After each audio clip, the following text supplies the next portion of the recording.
Selamat datang di channel Pemuja Malam. Jangan lupa like, share, and subscribe ya. Terima kasih.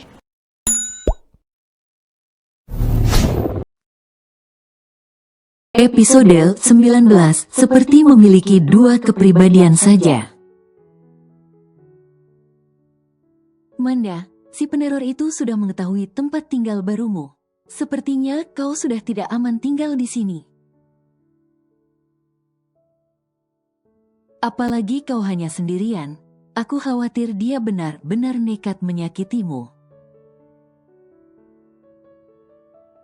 Dimas membalas pelukanku, memberikan rasa nyaman seperti yang selalu dia lakukan jika aku sedang takut dan sedih. Tapi aku harus kemana? Dia juga sudah tahu rumahku. Aku mulai terisak di dalam pelukan sahabatku ini.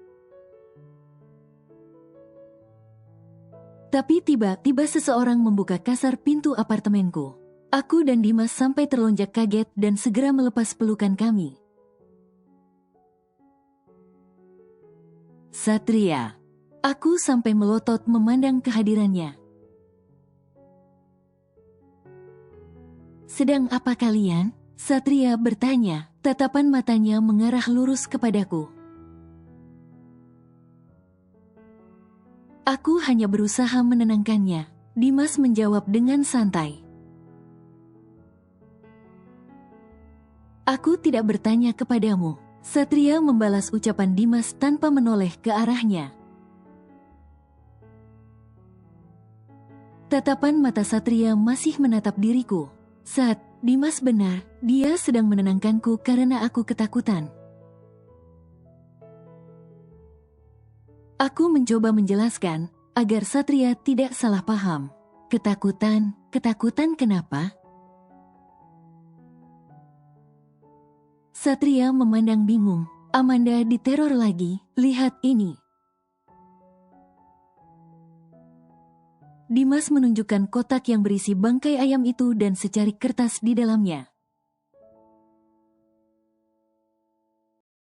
Bagaimana peneror itu bisa tahu Amanda ada di sini? Tanya Satria. Aku tahu lelaki itu pasti sangat cemas saat ini. Entahlah, ini sudah ketiga kalinya dia meneror Amanda. Dimas mengusap kasar wajahnya. 3 kali? Satria memandang aku dan Dimas bergantian untuk meminta penjelasan. Iya, waktu itu sebelum pindah ke sini. Aku mendapatkan teror dengan boneka Barbie yang kepalanya terlepas. Dia juga mengacamku seperti ini. Aku menjelaskan kepada Satria. Aku sengaja menyimpan hal ini dari Satria. Kenapa kau tidak menceritakannya kepadaku? Emosi Satria sepertinya mulai naik. Dia berbicara dengan nada yang meninggi. Aku sedikit takut dengan sikapnya ini. Maaf, aku hanya tak ingin membuatmu cemas. Aku memelas dan tertunduk. Ya, ampun, Manda. Ini bukan hal sepele yang bisa kau sembunyikan. Ini sudah meresahkan. Aku akan melaporkannya ke polisi. Satria benar-benar terlihat emosi. Iya, mungkin polisi bisa membantu kita mengungkap kasus teror ini. Dimas ikut menimpali. Kau benar, tapi sebelumnya aku akan mengecek CCTV apartemen ini. Itu akan aku jadikan barang bukti juga. Satria benar, pelaku pasti terekam CCTV saat meletakkan paket tadi di depan pintu apartemenku. Tapi aku takut peneror itu datang lagi ke sini dan bertindak nekat. Aku benar-benar sudah tak nyaman tinggal di apartemen ini, apalagi jika aku sendiri. Sebaiknya sementara ini kau tinggal di rumahku saja dulu atau kembali ke rumah ayahmu. Kau lebih aman di sana. Dimas kembali memberi usul. Amanda tetap di sini. Aku akan meminta pengamanan apartemen ini diperketat. Bila perlu aku akan menyewa orang untuk berjaga di depan pintu.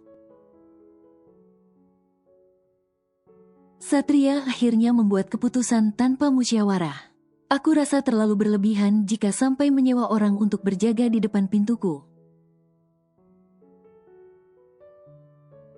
Tapi daripada aku tidak aman, lebih baik aku menurut saja.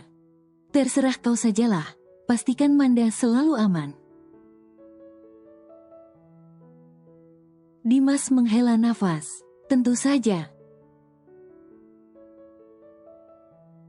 Jawab Satria. Oh iya, Manda, ada yang ingin aku berikan untukmu. Dimas merogoh sakunya dan mengambil sesuatu. Apa? Aku penasaran, apa sih yang ingin Dimas berikan? Ini oleh-oleh untukmu. Maaf, aku baru sempat memberikannya. Dimas memberikan sebuah kalung emas yang sangat cantik untukku, sumpah. Aku sampai menutup mulutku yang terenggaga saat melihatnya. Gara-gara kejadian teror ini, aku jadi melupakan oleh-oleh yang dijanjikan Dimas waktu itu. Wah, indah sekali. Ini benar untukku? Aku masih bertanya tak percaya kalung seindah ini akan jadi milikku. Iya, ini untukmu. Sini aku pakaikan. Tidak usah, nanti aku pakai sendiri saja. Terima kasih ya, Mas. Aku menolak dengan cepat. Sama saja memancing kemarahan Satria jika membiarkan Dimas memakaikan kalung kepadaku. Aku tak ingin Satria cemburu kepada Dimas meskipun Dimas itu sahabatku. Dan aku harus menjaga perasaan Satria. Iya, sama-sama. Kalau begitu aku pulang dulu. Dimas tersenyum. Titip Amanda ya. Dimas beralih memandang Satria. Iya, jawab Satria datar. Dimas pun berlalu pergi meninggalkan apartemen tempat tinggalku. Satria segera menutup pintu dan melangkah mendekatiku. Hari ini kau banyak salah kepadaku. Tiba-tiba suara Satria mengagetkanku. Salah apa? Aku menautkan kedua alisku, memandang bingung ke arah Satria. Pertama, kau menerima tamu lelaki lalu berpelukan dengannya. Kedua, kau tidak jujur tentang teror boneka Barbie itu. Dan ketiga, kau menerima kalung pemberian lelaki lain. Satria menjabarkan kesalahanku. Hadah, aku seperti tersangka yang tertangkap basah saja. Sat, aku sudah menjelaskan alasanku menyembunyikannya darimu. Dan Dimas, dia itu sahabatku bahkan sudah aku anggap seperti kakakku sendiri. Aku berusaha menjelaskan semuanya kepada Satria. Aku tak ingin Satria salah paham. Tapi aku tak suka. Satria melengos, melipat kedua tangannya di depan dada. Dan sekarang wajahnya sudah cemberut. Kenapa dia jadi menggemaskan begini saat merajuk? Aku heran, terkadang Satria bersikap sangat dewasa.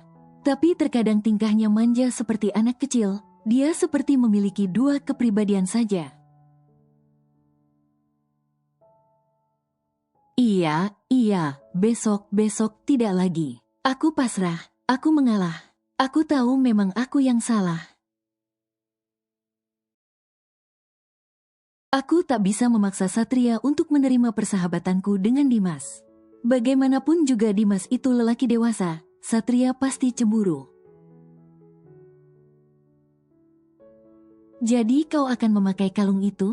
Kali ini apalagi, kalau sudah diberikan ya tentu akan aku pakai.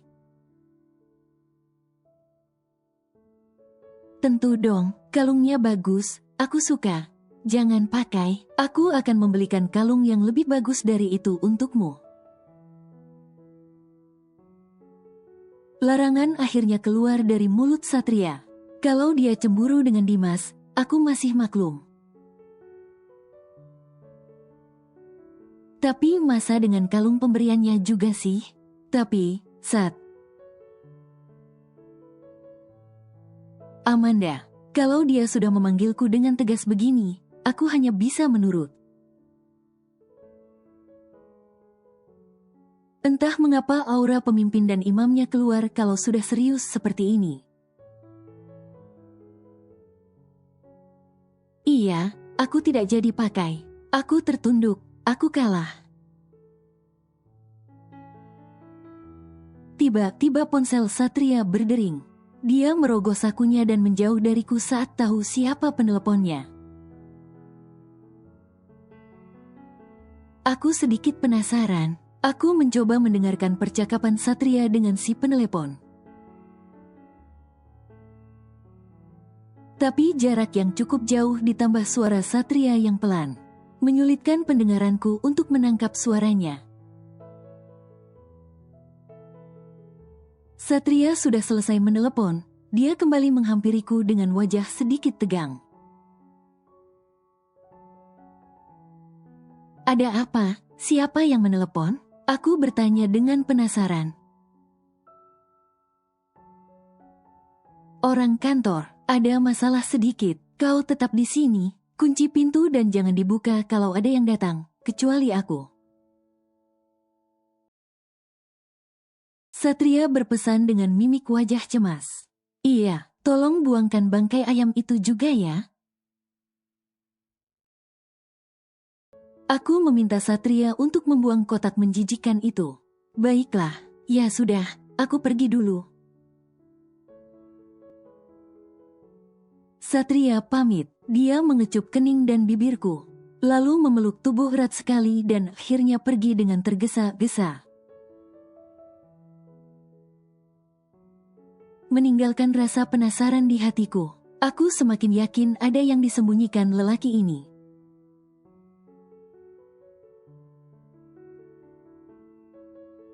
Setelah mendapatkan telepon dari sekretarisnya, mengabarkan bahwa Renita datang ke kantor dan membuat keributan, Satria bergegas kembali ke kantornya.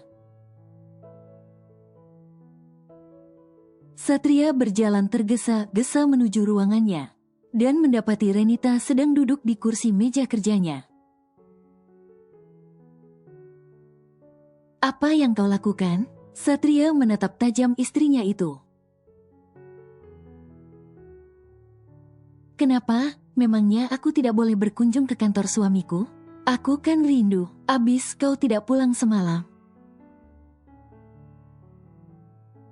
Renita berbicara dengan santai sambil beranjak menghampiri Satria yang berdiri di hadapannya. Hentikan omong kosongmu, dan sekarang juga pergi dari sini. Satria membentak dan mengusir Renita, emosi lelaki ini naik level. Kalau aku tidak mau, kau mau apa? Renita berbicara dengan tenang sambil memainkan dasi suaminya. Wanita itu semakin memancing emosi Satria. Cukup Renita, jangan membuat kesabaranku habis. Cepat pergi dari sini. Kenapa kau mengusirku? Kau takut aku membeberkan kepada semua karyawanmu bahwa kau telah berselingkuh dan mengabaikan istrimu ini? Renita sengaja berbicara dengan kuat, agar sekretaris dan karyawan Satria yang berada di luar ruangan mendengar ucapannya. Renita, kau benar-benar keterlaluan.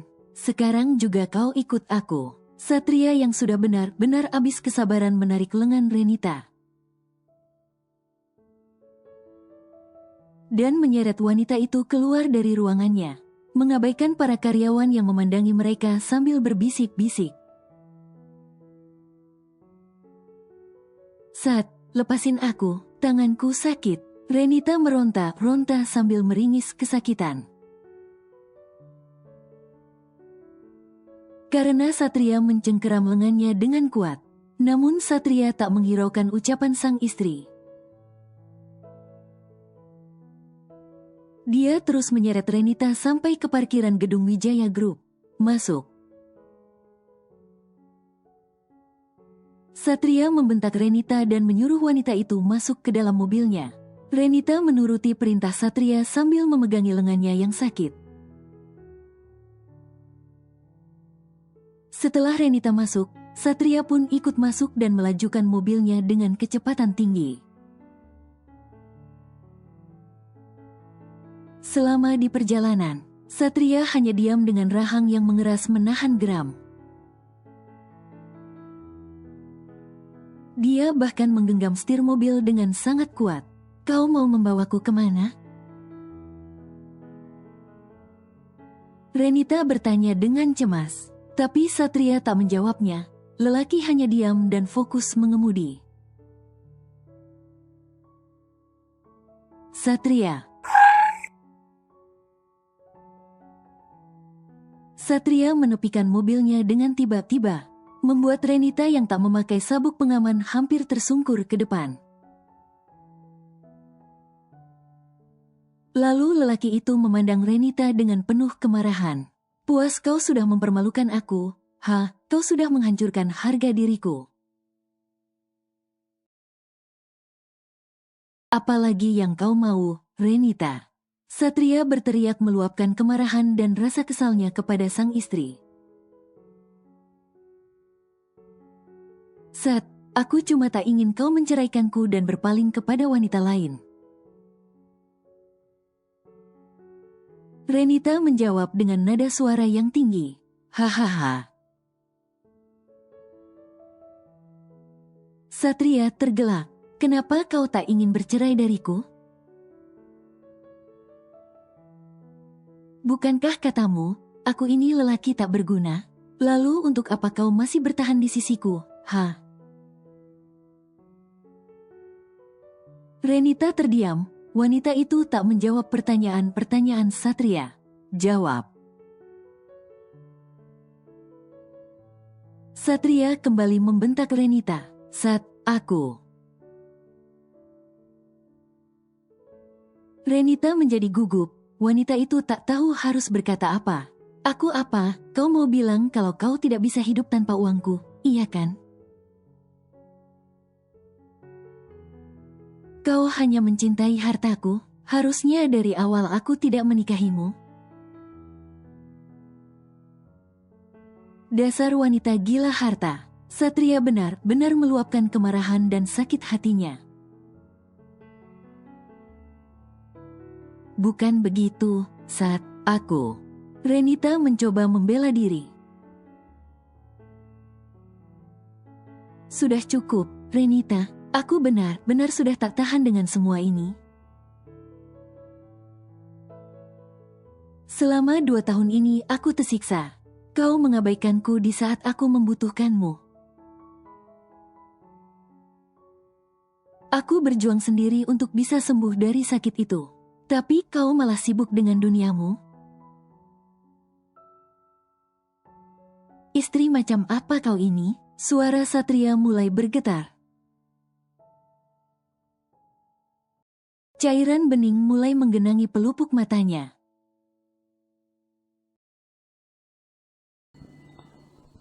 Bersambung.